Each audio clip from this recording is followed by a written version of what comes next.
Hello student, welcome back to my channel learn B stars. तो बच्चों, आपका स्वागत है मेरे चैनल में। मैंने ये नया चैनल बनाया है और मैं इसमें पढ़ाई की वीडियोस डालूँगी। तो हम स्टार्ट करते हैं। तो बच्चों, आज मैं आपको क्लास 7 का इंग्लिश हनी कॉम का चैप्टर 1 पढ़ाऊँगी।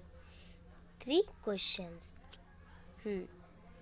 तो बेटा, बेसिक से स्टार्ट करेंगे। तो जिन जिन अच्छा बेटा, सॉरी, मैं वापस से स्टार्ट करती हूँ।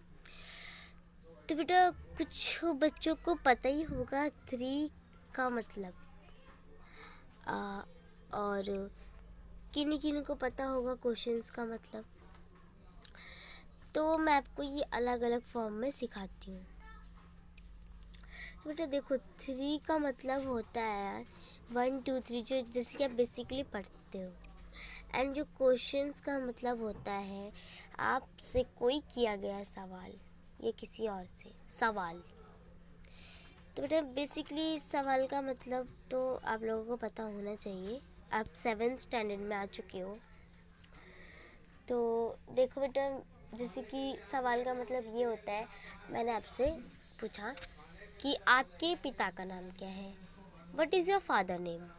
What is your father name ये इंग्लिश में हो गया, आपके पिता का नाम है ये हिंदी में हो गया। इंग्लिश में हमने उसे क्वेश्चन में डाल दिया, हिंदी में हमने उसे सवाल में डाल दिया। तो बस उसका यही मतलब होता है। ये सिंपल सा है, ये तो बेसिक चीज़ें आपको पता होनी चाहिए। और 3 का मतलब तो सबको पता ही होगा, 1 2 3, 3। तो हम यहाँ से स्टार्ट करेंगे। बिफोर यू रीड, इस कहानी को पढ़ने से पहले। तो स्टार्ट करते हैं। A king has 3 questions and is seeing answer to them. What are the questions? Does the king get what he wants? तो इसमें पूछा जा रहा है, जो किंग है वो 3 क्वेश्चन के आंसर ढूंढ रहा है। वो क्वेश्चंस क्या है और क्या उस क्वेश्चन के आंसर से उसे क्या मिलता है। तो वही जो क्वेश्चन में इसमें बताया जा रहा है ना, वही हम इस पोएम में पढ़ेंगे या कहे कहानी में पढ़ेंगे। तो बेटा हम स्टार्ट करते हैं अपना 3 क्वेश्चंस। तो बेटा एक सेकेंड। तो बेटा देखिए, इसमें पहले स्टार्टिंग में है ही the the thought came to certain king that he would never fail if he knew 3 things। तो जो राजा है उसके मन में आया कि भैया, मुझे अगर 3 चीज़ें पता होंगी तो मैं कभी ज़िंदगी में हारूंगा नहीं। These 3 things were: what is right time to begin something, which people you should listen, what is the important thing for him to do। भैया अब ये बोल रहा है इतना कि भाई, अगर मुझे 3 चीज़ें पता रहेंगी ज़िंदगी में तो मैं कभी फेल ही नहीं होऊंगा, मतलब हारूंगा ही नहीं।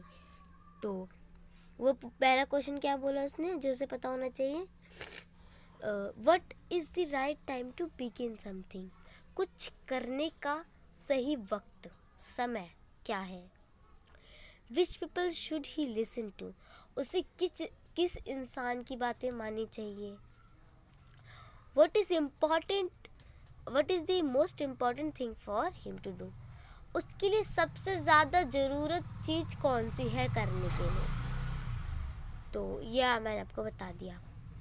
द किंग देयरफॉर सेंट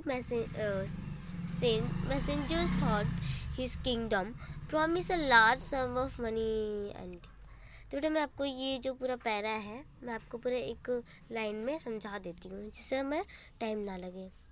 तो बेटा इसमें बोल रहे हैं कि जो किंग है उन्होंने अपने वो दूत सेंड मैसेंजर्स को भेजा, जो गांव है वगैरह जो भी रहते हैं वो।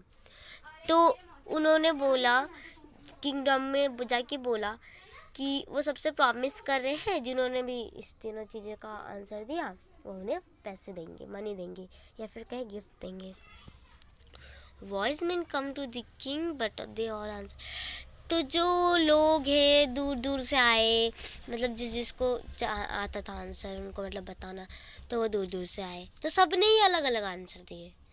तो एक ने तो रिप्लाई करा कि तुमको एक टाइम टेबल बना लेना चाहिए फर्स्ट क्वेश्चन का, और उसको स्ट्रिक्टली फॉलो कर लेना चाहिए।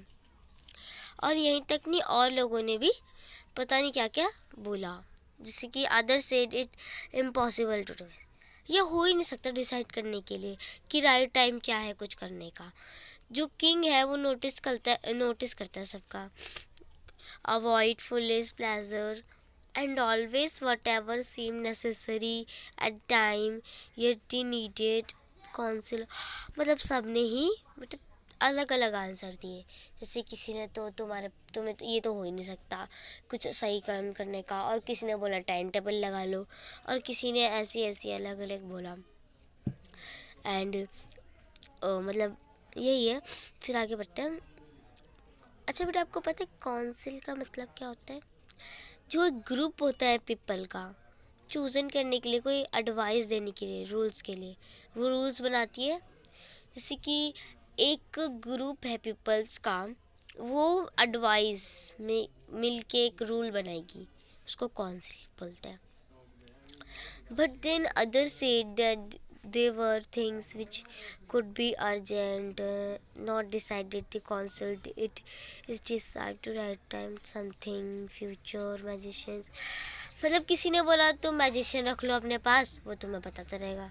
वो एक मतलब सेकंड क्वेश्चन का आंसर कि मतलब मैं किसी इंसान की बातें मानूं, तो वो बोल रहे मैजिशियन की मान लो। In their answer to second question, ये देखिए इधर आ रहा है, said the people most necessary to the king councillors to set present choose doctor। किसी ने तो बोला कि तुम डॉक्टर ही रख लो, चूज कर लो, किसी ने बोला तुम सोल्जर रख लो। और जो थर्ड क्वेश्चन था मतलब वही, उसका आंसर में क्या क्या है, उसका भी डिफरेंट आंसर ही है। जैसे कि मतलब सबका ही डिफरेंट डिफरेंट आंसर आ चुके हैं। चलो हम काउंसलर के बारे में पढ़ लेते हैं। मेंबर्स ऑफ दी काउंसिल, मतलब कि जो ये काउंसिल आपको बताया ना मैंने, एक ग्रुप होता है उनका, उसमें जो रूल्स बनाता है, तो उनमें जो मेंबर्स होता है, जैसे कि ग्रुप बना, आपको समझाती हूँ एक सेकेंड। ये देखिए एक ग्रुप बनाया मैंने, ठीक है, इसमें बहुत सारे लोग हैं, जैसे कि इसमें ये लो आप हो, ठीक है, यहाँ पे ये कोई और है, कोई और है, कोई और है, इतने सारे लोग हैं, ठीक है। तो बेटा इसमें आप मान लो ये पिंक कलर वाले हो, तो आप जो हुए वो एक काउंसिलर हुए, उस पार्टी के एक मेंबर हुए, तो वही इसमें समझाया जा रहा है। आज the answer to words so different certified not reward instead, किसी को तो भाई रिवॉर्ड मिला ही नहीं। तो the hermit lived in wood, he never left his simple people, so they put on ordinary clothes। तो एक दूर कहीं एक हर्मिट रहता था लकड़ी के घर में, जैसे वो बोलते हैं हट। तो राजा जो है उधर हॉर्स पे बैठ के गया वहाँ पे बॉय गार्ड्स के साथ, और उन्होंने बोला, मतलब बॉय गार्ड्स को बोला तुम वहीं रहो और मैं अंदर जा रहा हूँ। अच्छा आपको पता है बेटा हर्मिट क्या होता है? एक पर्सन होता है जो एक सिंपल लाइफ जीता है, एक सिंपल साधारण जीवन, जैसे कि नॉर्मल लाइफ बोला जाए। जैसे कि बहुत लोगों की अलग होती है दुनिया, राजा महाराजा कैसे होते हैं, सुबह उठो उनके रिवाज होते हैं, ये करना है वो करना है वो करना है। एंड एक जो मिडल रहेंगे राजा से, उनका अलग रहेगा, उनका रहेगा। तो वैसे ही एक सिंपल लाइफ भी होती है, एक आरामदायक लाइफ। सुबह उठे अपनी मर्जी से खाया पिया सो गए, फिर पढ़ाई करी जो करी, ये नॉर्मल लाइफ हो गई। तो वुड का मतलब तो पता ही है, स्मॉल। तो as the king came near the hermit but he saw her digging around the ground in the front of his. तो जो हर्मिट है वो खोद रहा था गड्ढा, डिगिंग। बट आपको कभी भी डिगिंग आए ना तो समझ लेना गड्ढा ही खोदना होता है, डिग डिग डिग डिग आवाज़ें आती हैं। तो आगे बढ़ते हैं। हट the continued digging, the old were weak, he walked breathly heavily। तो वो गड्ढा खोदते ही जा रहा है, खोदते जा रहा है, तो उसको जो है ब्रीथ सांसें गहरी गहरी आने लग गई। ठीक है, थोड़ी सी वीकनेस भी आई होगी, इतनी देर से बंदा खोदे जा रहा है, होल्ड है। The king went up the hermit और सेड, उसने जो है हर्मिट को, उस बूढ़े इंसान को उठाया और उससे बोला कि तुम मेरे 3 क्वेश्चंस का आंसर दे सकते हो। How can I learn to do the right thing at the time, मैं कैसे कोई चीज़ सही समय पे कर सकता हूँ, और कौन सा इंसान मेरे लिए मोस्ट नीडली है, ज़रूरतमंद, और मैं किससे ज़्यादा कौन सा जो चीज़ है जो मोस्टली इम्पॉर्टेंट है मेरे लिए। तो हर्मिट ने listen to the king, did not speak, उसने उसकी बातें तो सुनी पर बेटा उसको कोई जवाब ही नहीं दिया। इसने राजा ने उससे सारी बातें जो की है यहाँ पे बोल दी, पर जो ये हर्मिट है उन्होंने कोई भी जवाब नहीं दिया। तो आगे देखते हैं। Speak he went on digging, तो भैया वो तो डिगनिंग करने में लग गए। You are tired said the king, आप थक गए हो।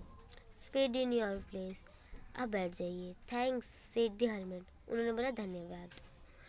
King hissed then sat at ground, वो ग्राउंड में बैठ गए। तो बेटा यहाँ पे ना अफेयर्स का मीनिंग दे रखा है। थिंग्स मैटर बिजनेस, जो थिंग्स होते हैं वो मैटर करती है बिजनेस से, वही है। बेटा आगे देखते हैं। When the king had dug 2 beds, he stopped and repeat his question. वो भाई फिर रुक गया और फिर अपना क्वेश्चन जो है बोला। तो बेटा देखो उसने जो क्वेश्चन अपना फिर से रिपीट कर लिया, पर उधर से कोई भी आंसर उसको वापस नहीं आया। वो खोदता गया, उसको कोई आंसर मिला ही नहीं उधर से, और वो सोचने लगा अब रिटर्न घर चलते हैं। Here comes some running, said the hermit. कोई है ना someone, वो रन कर रहा था, भागते भागते आ रहा था। तो बेटे देखो ये जो कंपैरिजन चेक है ना, हम इसको लास्ट में करेंगे, नेक्स्ट वीडियो में मैं आपको सबको ये सारा समझा दूंगी। तो हम अभी अपना पार्ट कंटिन्यू करते हैं। तो बेटा हम अपना पार्ट कंटिन्यू करेंगे, तो मैं फिर भी उन्हें वो क्वेश्चन दिखा देती हूँ जो थर्ड का है। तो बेटा थर्ड क्वेश्चन है, what is the most important thing him to do. तो बेटा आपको पता चल गया फर्स्ट का, सेकंड का पता, तो थर्ड का ही पता चल गया। What is the most important, सबसे ज़्यादा ज़रूरी चीज़ क्या है उसके लिए करने के लिए। उस समय उसको खुद ही पता चल जाता है, जैसे कि उस समय उसको पता चल गया कि उस समय उस इंसान को चोट लगी थी, उसको उधर मरहम पट्टी करनी है या फिर कुछ करना है, तो उसे खुद ही पता चल गया। तो वही चीज़ है, खुद ही पता चल गया। तो यही है इस थर्ड का आंसर। तो बेटे हमने पूरी पोएम ख़त्म कर ली है और हमने इसको अच्छे से पढ़ लिया, एंड हमें ये बात भी समझ में आ गई कि उस 3 क्वेश्चन का आंसर क्या था। और बेटे ये इसके ऑथर हैं जिन्होंने, मतलब या फिर कहे राइटर, ये है लियो टॉल्स्टॉय रीलोड। तो ये जो है इन्होंने ये कहानी लिखी थी 3 क्वेश्चंस की। तो बेटा मैंने आपको पूरी अच्छे से एकदम हिंदी एक्सप्लेनेशन में समझा दिया। तो चाइल्ड अगर आपको मेरा चैनल पसंद आया तो प्लीज़ प्लीज़ प्लीज़ उसको लाइक कर दीजिए एंड बेल आइकन दबा दीजिए, सब्सक्राइब करिए, ताकि मैं अगली वीडियो डालूँ तो सबसे पहले वो आपको पता चले और आप उससे भी सीख सकें। और बेटा जो इसकी कंपैरिजन चेक्स एंड एक्सरसाइज है वो भी मैं आपको दिखा दूँगी, या फिर कहूँ मैं आपको बता दूँगी। और जो हमारा नेक्स्ट टारगेट है वो तो हमें क्वेश्चन आंसर्स करना है, वो तो हम कर सकते हैं, वो मैं आपको एनसीईआरटी से दूंगी। और ये चैप्टर, ये पोएम पढ़ेंगे हम आगे, दी स्क्वायरल। तो तब के लिए bye child, take care, stay home, stay safe, अपने घर में रहिए, अभी कोरोना बढ़ रहा है, और आप मेरी वीडियोस देखते रहिए और सीखिए कि हम कैसे क्लास 7th को अच्छे से पढ़ सकें और ख़त्म कर सकें। तो बाय बेटा।